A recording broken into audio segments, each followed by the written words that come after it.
తిరుపతి జిల్లా దొరవారి సత్రం, చిట్టమూరు, పెళ్లకూరు, నాయుడుపేట పరిసర మండలాల్లో రైతులు 5,000 ఎకరాలకు పైగా నాటు మిరపను సాగు చేశారు.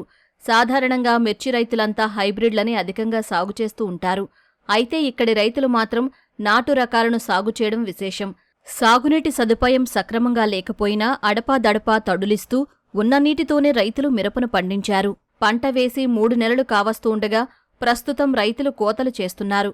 కొంతమంది రైతులు పచ్చిమిరపను చెన్నై మార్కెట్కు తరలిస్తూ సొమ్ము చేసుకుంటూ ఉండగా మరికొంతమంది రైతులు ఎండుమిరపగా విక్రయిస్తున్నారు.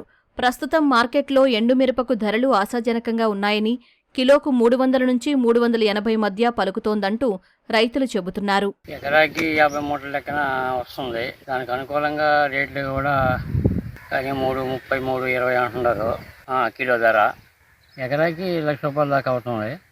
దిగుబడి అయితే 50, 40, 50 వస్తున్నాయి ఎకరా. ఈ సంవత్సరం నాటు రకాలు సాగు చేసాం ఎక్కువ. మా పంచాయతీ మొత్తం కొంచెం బెటర్ అనిపించింది. ఈ సంవత్సరం కొంచెం రేటు ఆశాజనకంగా ఉంది. ఒక ఎకరా ఖర్చు ₹1,50,000 అవుతుంది. 5 క్వింటాల నుంచి 7 క్వింటాలు, 8 క్వింటాలు దిగుబడి. ₹300, 380 రేట్ని 300 తీసుకొచ్చారు. అన్ని సంవత్సరాల కల్లా ఈ సంవత్సరం కొంచెం బెటర్ అనిపించింది. నల్లి ఎక్కువ సార్, నల్లి ఎక్కువ. నల్లి, పూతల పురుగు, విపరీతమైన తెగుళ్ళు ఈ రెండు కొంత మేర ముందుగా వేసుకున్న వాళ్ళకి తట్టుకున్నాయి.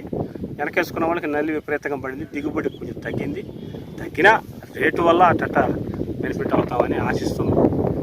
మిరప చెట్లు వేసలేవో కూలీలు దొరకలా, మనుషులు లేక అందరూ కరువు పనికి వెళ్ళి నాకు మనుషులు లేకపోయాడా. మేము ఈ సొంత కూడా ఏం చేయగలుగుతాము. ఈ దిగుబడి బాగుంది కానీ మనుషులు దొరిలే కూర్చోలే. సంవత్సరం వేస్తున్నాం.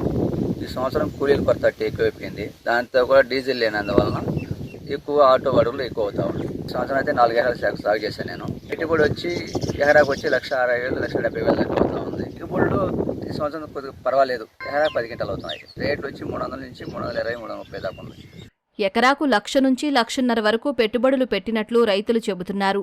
ఈసారి కూలీల కొరత, చీడపీడలతో కొంత దిగుబడులు తగ్గినప్పటికీ మార్కెట్ ధరలు కలిసొచ్చాయంటూ హర్షం వ్యక్తం చేస్తున్నారు.